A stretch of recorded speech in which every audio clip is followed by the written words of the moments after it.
and welcome to A Thing on the Weekend Geeks. And I'm at the San Diego Convention Center, home of the 2022 San Diego Comic-Con, happening the 21st through the 24th with preview night this Wednesday the 20th. This is going to be a little preview episode of what you can expect to see at the convention, my thoughts on the show, plus we're going to look right now at the finale of Strange New Worlds and Star Trek Picard. Before I get to that, it's been an interesting ride to get here. Of course, in 2020, the global pandemic occurred, and it's been 3 years since we were last in the convention center, and a lot has changed. The world has changed, and everybody's taken the pandemic either seriously or not, but it's still something that we've all had to have as part of our life. This trip in particular was interesting because a lot of things happened to get here. First, my editing computer died, so that's why we're not doing a special edited, maybe produced show, but we're doing more of a kind of a informal thing, if you would have. And just a lot of things, as well as my rental car. I was in my second rental car to get here. Just a lot of things that transpired to get away. But it's going to be a great show. It's going to be a great event. Now looking at that, there's still a lot of great convention to happen over the next few days. But first, Star Trek Strange New Worlds was a return to form for many fans of the series, of the franchise. It was episodic, so every episode told a story that was self-contained, so at any time a fan could just jump right in and see the adventures of Captain Pike and his crew as they went on with the USS Enterprise. It was very interesting to see this unfold. It premiered on the same day as the finale of Star Trek Picard, which we'll get to in just a moment. But Strange New Worlds, featuring Anson Mount as Captain Pike, really tells that story of what happens between the time that we meet him in the cage to the time that he inadvertently is going to have to go into the chair.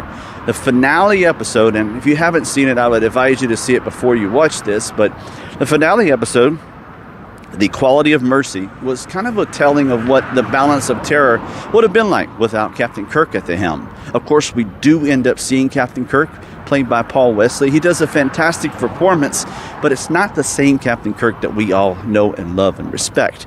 He has not had the inspiration, the annoyance of having Bones right there by his side and Spock guiding him every way. He hasn't had those things to chisel at his personality, so he's not the same kid. He's not the same captain.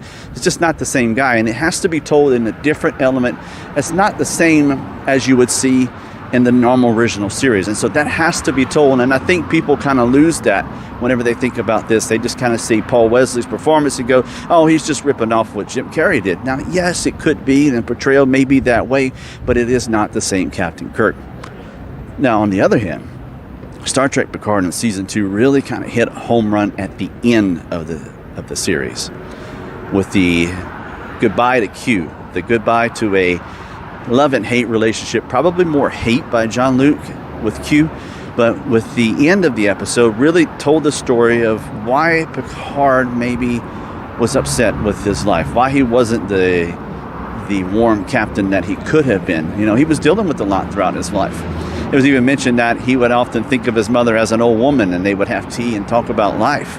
We saw that encounter at Farpoint, but it was never really portrayed throughout the rest of the series. And we did get to see his brother, and it was explained why his brother wasn't there in the series, but in this particular series. But we don't know much more behind Jean-Luc's life except for what we've been told through the 7 series of Star Trek The Next Generation.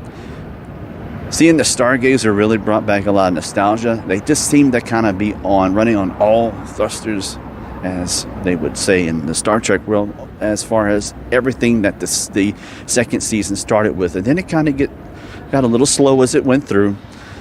We kind of all knew that Alison Pill would later play Jurati as the Borg Queen, but we needed to follow her as she would go along. I was really upset to see Santiago Cabrera in his time with the series, but understood that it was necessary for him. He saw something that he needed in that season finale. And throughout the season, he saw an opportunity, and he went with it. And I think he had a better life, not living by himself and really getting to enjoy some of that.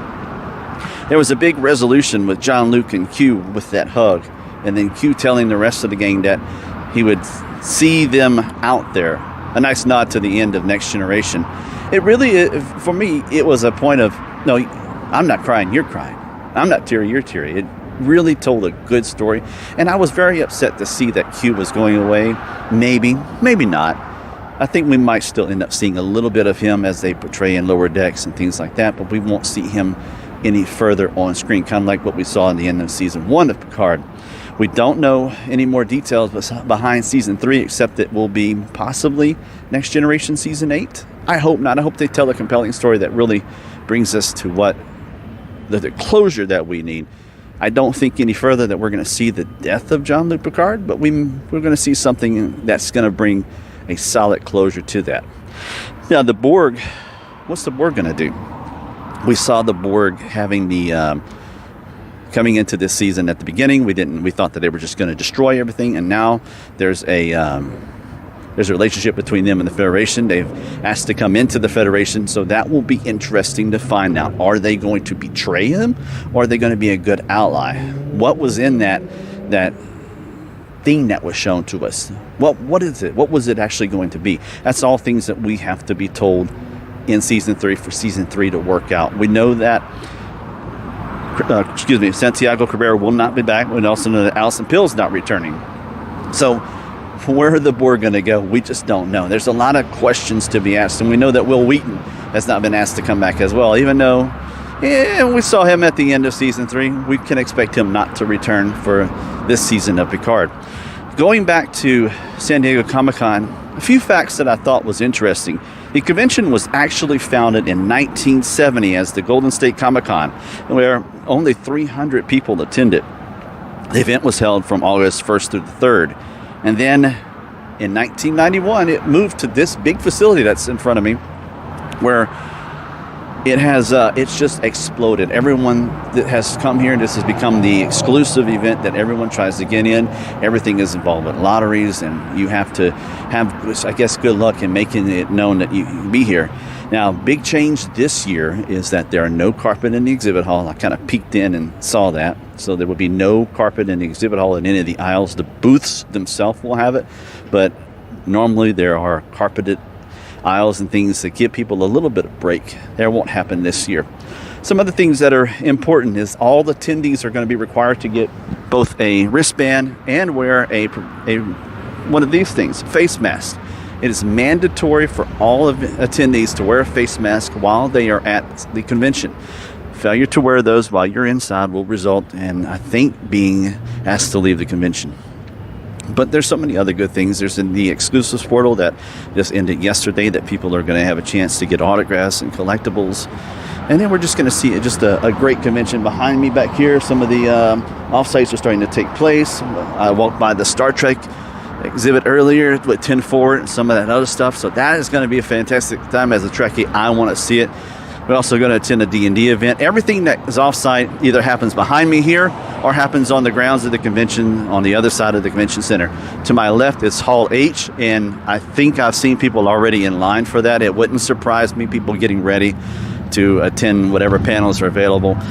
I know this year it may be a chance to actually get in there. Who knows? But for anyway, on that set of unfortunate news, it's time to end this show. We're going to be back with the post-wrap of this convention, plus a look at Comic Palooza that I was at last weekend on the Weekend Geeks on our YouTube channel, as well as Facebook. So until next time, we'll see you. Have a great night.